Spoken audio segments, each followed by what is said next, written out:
everyone, welcome to Watch It Paint It. This video we're going to be painting a different game, a new game, a standalone game perhaps, something we might not paint very often. We're going to be painting the Plague Doctor, the female Plague Doctor from Kingdom Death Monster. I've just shown you here primed in Vallejo white using an airbrush to prime this, but any white primer spray would do perfectly well. We're going to start off by basing is stood on like a faces base. It's quite a fancy base, in Kingdom Death Monster you get to build up the model and you get one of the choices is the base. We've opted for the faces base. I think it's the most interesting one to do, and that was Army Painter's Filthy Suit on the faces bases. For the majority of her clothes, that's her dress here, I guess, but and a skirt. Is it a dress? Is it a skirt, a top and a skirt? For her clothes, at the bulk of her clothes, this is going to be Dirt Splatter by Army Painter. She's also wearing a little hat there. Get that in the same colour. There's very little artwork or no artwork or just black and white artwork for this. So we're sort of winging it, trying to paint it as realistically as we think it would have been set in the theme of the game and the era this model comes from. So next is Desert Yellow. It's quite a pale brown, a yellowy brown, I guess, by the Army Painter. It's not quite as yellow as Vallejo's version, but you know, it's to add a bit of detailing to her clothes, these straps and neck brace. Just in case you haven't noticed, these are not my hands. This is Austin painting this model. So do applaud Austin. Give him a thumbs up below if you enjoy this video as we progress through. He does appreciate that. He's not painted much on the channel, so obviously some love is going to keep him coming back and helping out and getting us to paint some games that I don't own, for one. So this is quite useful.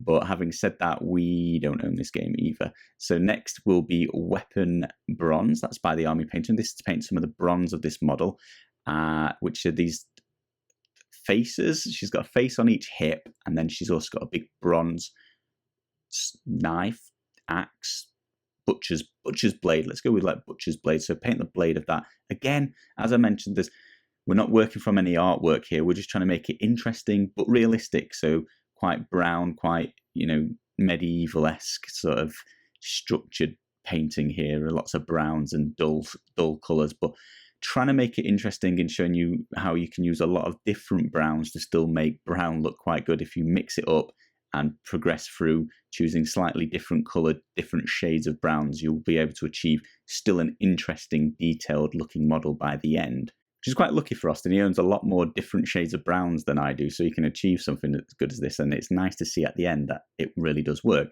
Necromancer Cloak, the dark grey by the Army Painter, and this is going to be to do a bag and a bell and her shoes as well, so just a different, again, quite like a darky dull colour, but a different colour, another sort of interesting colour to paint on the model.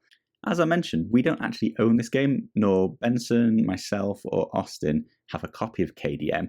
So this is actually Kit from the Hobby Holders model. He agreed to paint some crazy number of models in his Kickstarter based on the amount of money he raised. I think he has to paint about 5,000-6,000 models or something on YouTube. So we've tagged in, we're helping out, and it also lets us paint a game we don't own and see how this game is to paint. And I think Austin thoroughly enjoyed this. Although I definitely know he was fretting about it. He was very, very worried that Kit wouldn't like the model when he was finished. He was panicking about it, messaging me quite a lot. It's very, very funny and entertaining for myself.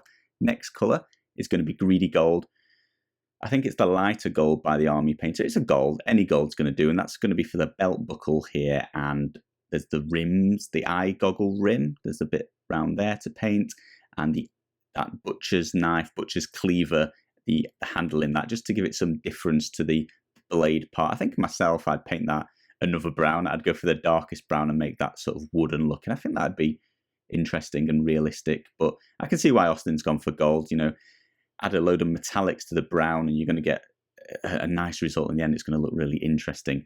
Monster brown, as I mentioned, loads and loads of slightly different shades of brown, and it's going to come together really well by the end. And this is for her Plague mask, I think that is. I'm not sure what's the purpose of that. Somebody let me know in the comments below. What is that long mask for? I've seen it so many times. I know it's in the Plague eras and stuff like that. Don't know why or what the purpose or point of it was. And also she's got two gloves on, glove on each hand, and he's also painting Monster Brown on those. Just giving you a quick spin so you can see where he's up to at the moment. Just notice his hobby holder is nice and bronze, matching the top of her butcher's cleaver. It's like symmetry. It's beautiful, beautiful work, Austin. Barbarian Flesh is next. That's identical to the Survivor skin version. Army painters both, and it's just a different name from a different set. So this is a skin color, and this is to paint in her legs. She's got 2 legs, pretty standard for Plague Doctors, and make sure you paint them both. Austin, I think he's basically just been using his detail brush. That could be his character brush. He'll have to let us know in the comments below. But this model's quite small and quite fiddly, which is quite nice in some respects, that you don't have to keep changing brushes. You just use a small brush and deal with it. Plate mail metal, that's the darker silver by Army Painter, and that's going to be to paint in the sort of glass part of the goggles, and then he's going to touch it up with Greey Gold just round the rim. So he's giving it 2 metallics there. Again, it's just going to make it look interesting. Browns and metallics do work fairly well together. Shading time. So that was the base coat completely finished. Agrax Earthshade is going to use Citadel's shade, and he's just going to cover the whole model with the exception of the base and her skin. Sorry, I was trying to think what the word was. What's the word for her legs? The skin. So Agrax Earthshade on all the browns and all the metallics, and then it's going to be Nuln Oil used on the base to get that much darker and give it a much higher contrast and really make those faces start popping out. And you can finally, at this point, see those faces just suddenly appear and look really scary and alarming. Something out of Game of Thrones, black and white, House of Black and White style, disturbing things.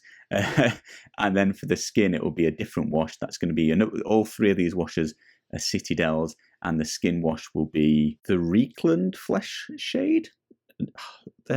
I think if you've been playing Warhammer, these words are very, very easy to pronounce, and if you haven't, they don't mean anything to you, and they're not real words. They're crazy difficult, but I think that was probably close enough that you guys will know what I mean. If I was painting with the Army Painter set that I have, I'd just use the Army Painter's Flesh Wash.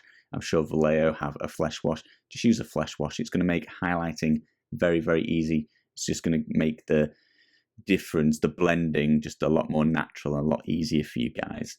Next, we're going to start dry brushing the faces bases, and I'm going to start with Filthy Suit, just bringing that back to the base colour, the original colour Austin painted that in. He's just going to be fairly heavily painting this on top, and then after he's happy with that, he's going to mix in some ash grey. That's just a lighter grey. He's going to lighten that up, and he's then going to apply that more lightly on top, so it's just catching the more raised parts of those faces. And finally, he's going to do it just with matte white and a very, very light stroke here, and that's going to catch sort of the foreheads and the noses, maybe some chins if they're sticking up. It's just going to make that base look really, really 3D, really bring out the detail in it, and almost like the base itself is now a work of art, and that's like painting an entire model itself. It looks really, really good, and it makes me want to have some 3D interesting bases on my models so they can sit on those. Next, he's going to move on to highlighting her clothes, that top and skirt or dress that she's wearing. He's just going to use leather brown, and it looks like he's switched down a size in brush, so this looks like potentially the detail brush. So he's probably using the character brush, which is slightly smaller than the regiment brush before. I do like Army Painters brushes in the terms of their names. It's quite simple for us, and they've only got a handful of brushes as well. They sort of cut out the middlemen, don't they? So although it's still difficult for me to tell when I've not painted it which is which, and it's the speed we play through it as well. How am I supposed to tell what that is? Somebody let me know which one that is, but I think it's the detail. So you've been watching, you can see Austin doesn't turn the model very often, so it's not jumping all over for us, but he's just been going around very, very, very carefully, very slowly, quite painstaking work here, but it's starting to make the detail come back out. He's just painting the top edges of all the folds of her clothes and around the outside of it as well, and he's going to paint in her chest a little bit, and that's just going to be instantly, you can now see it. It's not this flat color in the background now. She's got structure, she's got depth to her boobies, and that's just really making her stand out a lot better. So it's worth spending a little bit of time on this part of the model. The highlights are going to take the model from looking good to great, so it's well worth spending a little bit of time on this part.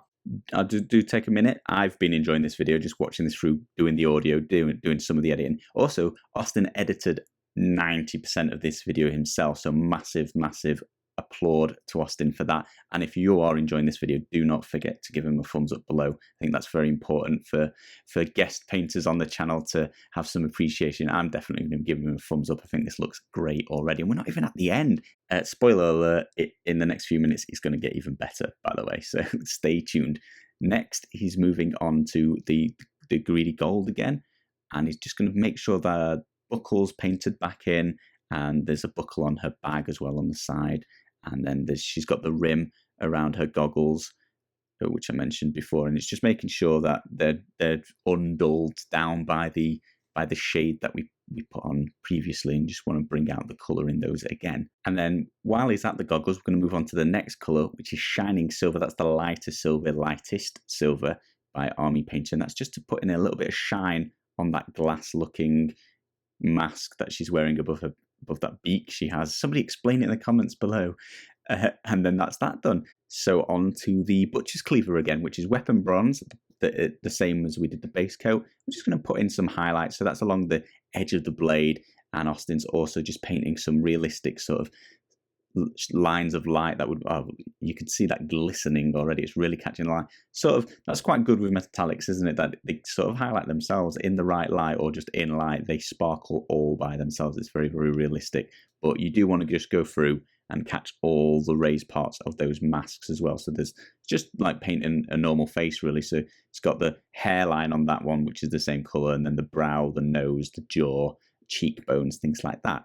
Desert Yellow out again. And this is really just to go back over all those bits that we painted at the beginning in Desert Yellow that the Agrax Earthshade's just dulled down a little bit, and you just want to paint a nice thin line along all of those details of her clothes. So she's got a couple of lines across her back, straps across her back, the like zipper down her front, and then she's also got that sort of neck cushion or trim around the top of her jacket. I can't quite tell what that is supposed to be, but again, this is what I was saying, these browns are now starting to work together.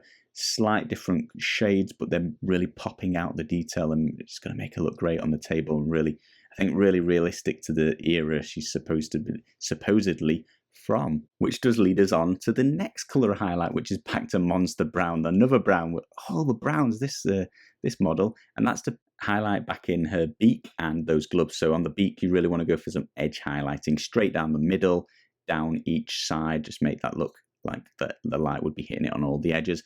And then the gloves, you just want to paint back in sort of her forearms, fingers, not the palms, the back of her hands, and then make sure you get all of her fingers highlighted up around that weapon. Same on over her hand as well, just standard highlighting there, just bringing it back to the base colour in the raised parts. You'll definitely have to let us know if you've got this game in the comments below, or if you'd love to see some more models by that, let us know, because we'll have to arrange getting hold of some more.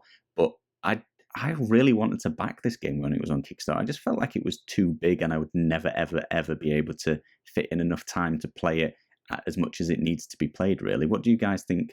Let us know about that as well. Is this game worth buying? Should I definitely be getting it? Necromancer Cloak back out, and that's to do back in her shoes. She's got her belt and just some edge highlighting on her bag as well. So with her shoes, just painting in basically what you can see without catching any on the skulls below, or definitely none on her legs. Do not catch any on her legs.